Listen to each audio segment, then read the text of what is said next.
ఈ రోజు బ్రతుకుతున్న మనుషులు కానీ జంతువులు కానీ ఒకప్పుడు అంటే కొన్ని లక్షల సంవత్సరాల క్రితం వాళ్ళు కూడా మనలాగే ఉండేవారా అంటే కానే కాదు. మనకన్నా పవర్ఫుల్ గా ఇంకా మనకన్నా అతి బలంగా ఉండేవారు. అలానే అప్పట్లో పెరిగిన యానిమల్స్ కూడా. మరి అప్పటి కాలం వల్లని ఈ రోజు మనం చూస్తున్నాము అంటే అది కేవలం ఈ ఆర్కియాలజిస్టుల వల్లనే. అలాంటి అస్థిపంజరాలు వీళ్ళకి దొరికినప్పుడు వీళ్ళు వాటిని స్టడీ చేసి చెప్పటం వల్లనే వాళ్ళు ఇంత పవర్ఫుల్ గా అప్పట్లో బ్రతికారా అనే ఆశ్చర్యం మనకి ఖచ్చితంగా కలుగుతుంది. ఈ రోజు ఈ వీడియోలో అలాంటి మనుషుల్ని ఇంకా యానిమల్స్ ని కూడా ఈ ఒక్క వీడియోలో చూసేద్దాం. ఈ వీడియోకి 10K లైక్స్ ఎక్స్పెక్ట్ చేస్తున్నా ఫ్రెండ్స్. ప్లీజ్ ఈ వీడియో కనుక నచ్చితే ఖచ్చితంగా ఒక లైక్ చేయండి. ఇంకా మన ఛానల్ని సబ్స్క్రైబ్ చేసుకోకపోతే ఇప్పుడే వెంటనే సబ్స్క్రైబ్ చేసుకుని పక్కనే ఉన్న బెల్ ఐకాన్ కూడా క్లిక్ చేయండి. Number 1, the Chinese giant man. 2017 సంవత్సరంలో చైనాలో ఉన్న షెండన్ అనే ప్రాంతంలో అతి పెద్దదైన ఒక పొడవాటి అస్థిపంజరాన్ని ఈ పురావస్తు శాస్త్రవేత్తలు కనుగొన్నారు. దీన్ని చూస్తుంటే అప్పట్లో ఇంత పొడవైన భారీ మనుషులు ఈ చైనాలో బ్రతికారనే ఆశ్చర్యం మనకి ఖచ్చితంగా కలుగుతుంది. ఈ అస్థిపంజరం సుమారు 5000 సంవత్సరాల క్రితం నాటిది అయి ఉండవచ్చని ఈ శాస్త్రవేత్తలు చెప్తున్నారు. పూర్వకాలంలో బ్రతికిన ఈ అతి బలమైన మనుషులు అలానే వాళ్ళ ఎముకల బలం కూడా అంతే స్ట్రాంగ్ గా ఉండేవి. అంతేకాదు ఆ త్రవ్వకాల్లో ఈ అస్థి పంజరంతో పాటు కొన్ని మట్టి పాత్రలు ఇంకా కొన్ని వేరే వస్తువులు కూడా వీళ్ళకి దొరికాయి. విచిత్రం ఏంటంటే ఈ భారీ అస్థి పంజరం బయటపడినప్పుడు మొదట్లో ఈ చైనా ప్రజలు కూడా దీన్ని నమ్మలేదు. ఎందుకంటే అప్పటి కాలంలో నిజంగానే ఇంతటి పెద్ద మనుషులు ఈ చైనాలో బ్రతికారనే ఆశ్చర్యం వీళ్ళకు కూడా కలుగుతుంది కాబట్టి. Number 2, unknown skull. ఏప్రిల్ 2017లో కాలిఫోర్నియాలో ఉన్న లాస్ ఏంజలెస్లో ఒక వింతైన స్కల్ని ఈ ఆర్కియాలజిస్టులు కనుగొన్నారు. ముందుగా ఈ స్కల్ని చూసి ఈ పురావస్తు శాస్త్రవేత్తలు కూడా చాలా ఆశ్చర్యపోయారు. ఎందుకంటే ప్రెజెంట్ మనం చూసే స్కల్కి ఈ ఆర్కియాలజిస్టులకు దొరికిన స్కల్కి చాలా తేడా ఉంది. అసలు దీని రూపమే ఇంత వింతగా ఉంది. తర్వాత ఈ స్కల్ని యాంథ్రోపాలజిస్ట్ వాళ్ళు టెస్ట్ చేయగా ఇంకో భయంకరమైన నిజం బయటపడింది. అదేంటంటే ఇంత వింతగా ఉన్న ఈ పుర్రె పూర్వకాలంలో బ్రతికిన మనిషిదే. కానీ ప్రతి స్కల్కి మిడిల్లో సాజిటర్ సూచర్ అనే ఒక పార్ట్ ఉంటుంది. అది ఈ స్కల్కి లేకపోవడంతో ఈ యాంథ్రోపాలజిస్టులకు కూడా ఏమీ అర్థం కాలేదు. విచిత్రం ఏంటంటే ఈ సాజికల్ సూచర్ అనే పార్ట్ అనేది చివరికి యానిమల్స్ స్కల్స్ కూడా ఉంటుంది. అయితే ఇప్పుడు ఈ స్కల్కి ఈ సాజిటల్ సూచర్ అనే పార్ట్ లేకపోవడంతో అటు మనిషిదని ఇటు జంతువుదని ఈ యాంథ్రోపాలజిస్ట్ వాళ్ళు చెప్పలేకపోతున్నారు. అందుకే ఈ స్కల్ గురించి ఇంకా రీసెర్చ్ చేస్తూనే ఉన్నారు. Number 3, man with snake skeleton. థాయిలాండ్లో ఉన్న క్రాబీలోని ఒక గుహలో అతి వింతైన ఒక అస్థిపంజరాన్ని ఈ ఆర్కియాలజిస్టులు కనిపెట్టారు. దాని రూపమే అసలు చాలా భయం కలిగించేలా ఉంటుంది. ఎందుకంటే ఇలాంటి వింత ఇప్పటి వరకు ఈ ఆర్కియాలజిస్టులు కూడా చూడనంత విధంగా ఒక స్కెల్టాన్ని చుట్టేసుకుని ఒక పాము అస్థిపంజరం కూడా దొరికింది.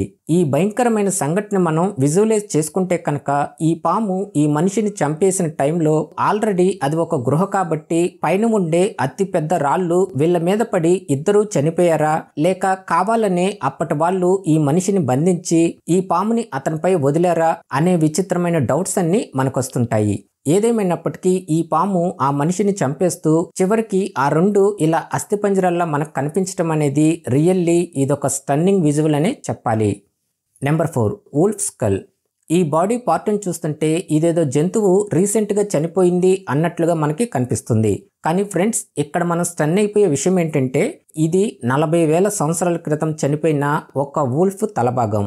ఇది రష్యాలోని సైబీరియా ప్రాంతంలో దొరికింది. నిజానికి 40,000 సంవత్సరాల క్రితం నాటిదంటే మనకి ఎముకలు తప్ప ఏమీ దొరకవు. అలాంటిది దీని స్కిన్ కానీ దాని ఫర్ కానీ చాలా ఫ్రెష్గా ఉన్నట్లు మనకి కనిపిస్తుంది. అది ఎలా అంటే ఈ వూల్ఫ్ తలభాగం దొరికిన ప్రాంతం అనేది ఒక నది పక్కనే ఉండటం వలన ఇంకా అక్కడ మట్టి ఎప్పుడు తేమగానే ఉండటం అలానే ఈ సైబీరియా ప్రాంతం కూడా ఎప్పుడు ఇలా చల్లగా ఉండటం వల్లనే ఇది 40,000 సంవత్సరాల క్రితం నాటిదైనా కూడా అందుకే ఇంకా చెక్కు చెదరలేదు. తర్వాత ఈ వూల్ఫ్ తలభాగాన్ని సైంటిస్టులు స్టడీ చేసి చెప్పింది ఏంటంటే దీని బ్రెయిన్, ఫర్, టిష్యూస్ ఇంకా నాలుక భాగం కూడా ఏ మాత్రం చెక్కు చెదరకుండా ఉన్నాయని నిజంగా ఇలాంటి దొరకటం చాలా చాలా అరుదని కూడా చెప్పారు. Number 5, biggest dinosaur. ఆస్ట్రేలియాలో ఉన్న క్వీన్స్లాండ్లో జూన్ 7, 2021న కొంతమంది సైంటిస్టులకి ఒక అతిపెద్ద డైనోసార్ అస్థిపంజరం అనేది దొరికింది. ఇది అసలు ఎంత పెద్ద డైనోసార్ దంటే ఒక్కసారి దాని కాలు భాగం ఎముకను చూడండి. 2 మనుషులు పట్టుకుంటేనే దాన్ని పైకి లేపగలుగుతున్నారు. అంటే ఇప్పుడు మనకు అర్థమైపోతుంది అది ఇలాంటి డైనోసార్ అస్థిపంజరమే అని. బట్ ఇదే అని ఈ సైంటిస్టులు కూడా క్లారిటీగా చెప్పలేకపోతున్నారు. అలానే ఈ డైనోసార్ 95 మిలియన్ ఇయర్స్ క్రితందని, ఇంకా ఇప్పటి వరకు ఈ ఆస్ట్రేలియాలో దొరికిన డైనోసార్స్ అన్నింటికల్లా ఇదే అతిపెద్ద డైనోసార్ అస్థిపంజరం అని కూడా చెప్తున్నారు. Number 6 baby mammoth. బేసిక్గా ఈ ఎలిఫెంట్స్ హైట్ వచ్చి ఏషియన్ ఎలిఫెంట్స్ అయితే 9 అడుగులు, ఆఫ్రికన్ ఎలిఫెంట్స్ అయితే 11 అడుగులు, అలానే పూర్వకాలంలో బ్రతికిన ఈ మ్యామోత్ హైట్స్ వచ్చి అతి పెద్ద కొమ్ములతో ఏకంగా 14 అడుగుల వరకు ఉండేవి. అయితే ఈ మ్యామోత్స్ని చూసే అదృష్టం ఇప్పుడు మనకి లేదు, ఎందుకంటే అవి అంతరించిపోయాయి కాబట్టి. అయితే ఇలాంటి వాటిని ఇప్పుడు చూడాలన్నా కూడా మనకి కేవలం వాటి అస్థిపంజరాలు మాత్రమే దొరుకుతున్నాయి. కానీ నార్త్ అమెరికాలో ఉన్న కెనడాలోని క్లోండైక్ సిటీలో మాత్రం కొంతమంది వేటగాళ్ళకి 40,000 సంవత్సరాల క్రితం నాటి ఒక బేబీ మ్యామోత్ అనేది దొరికింది. తర్వాత సైంటిస్టులు దాన్ని ఈ వేటగాళ్ళ నుంచి స్వాధీనం చేసుకున్నారు. విచిత్రం ఏంటంటే ఈ క్లోండైక్ సిటీ అనేది ఎప్పుడు ఇలా మంచుతో ఉండటం వలన, అలానే ఈ బేబీ మ్యామోత్ కూడా ఇదే మంచులో దొరకటం వలన 40,000 సంవత్సరాల క్రితం నాటి ఈ బేబీ మ్యామోత్ అందుకే ఇప్పటికీ చెక్కు చెదరలేదు. తర్వాత ఈ సైంటిస్టులు దీని సెల్స్తో మళ్ళీ వీటి జాతిని పుట్టించాలి అని అనుకున్నారు, కానీ ఆ సెల్స్ అంత పర్ఫెక్ట్గా లేకపోవటం వలన ఆ ప్రయత్నం విఫలమైపోయింది. ఆ తర్వాత దీన్ని లండన్లో ఉన్న ice age Giants natural history మ్యూజియంలో డిస్ప్లేగా పెట్టారు. ఇప్పుడు ఇది ఇక్కడికి వస్తున్న జనాలకి ఒక పెద్ద థ్రిల్లింగ్ అట్రాక్షన్గా మారిపోయింది. Number 7 alien museum.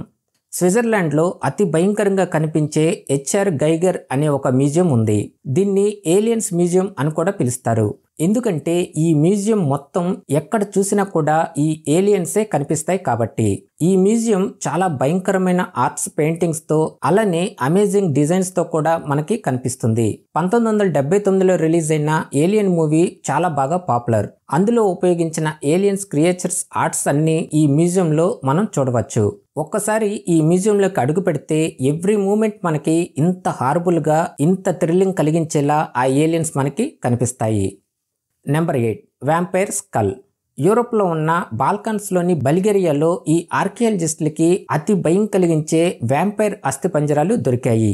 అసలు వ్యాంపైర్ అస్థిపంజరాలేంటి? ఈ మాటే మనకి చాలా ఆశ్చర్యకరంగా అనిపిస్తుంది. అసలు విషయం ఏంటంటే పూర్వకాలంలో బ్రతికిన ప్రజలందరూ చాలా మూఢనమ్మకాలని నమ్మేవారు. అలాంటిదే ఈ వ్యాంపైర్ స్కెల్టన్స్. అప్పటి వాళ్ళ కథల్లో ఈ వ్యాంపైర్స్ వచ్చి ఈ ప్రజల రక్తాన్ని త్రాగి వాళ్ళని చంపేసి వెళ్ళేవని వీళ్ళు చాలా బలంగా నమ్మేవాళ్ళు.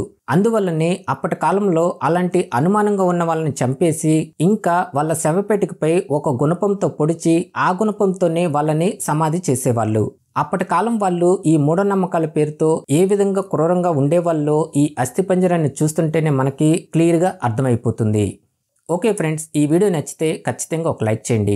ఇంకా మన ఛానల్ని సబ్స్క్రైబ్ చేసుకోకపోతే ఇప్పుడే వెంటనే సబ్స్క్రైబ్ చేసుకోండి. ఇంకో ఇంట్రెస్టింగ్ వీడియోతో నెక్స్ట్ వీడియోలో మళ్ళీ కలుద్దాం. Thanks for watching.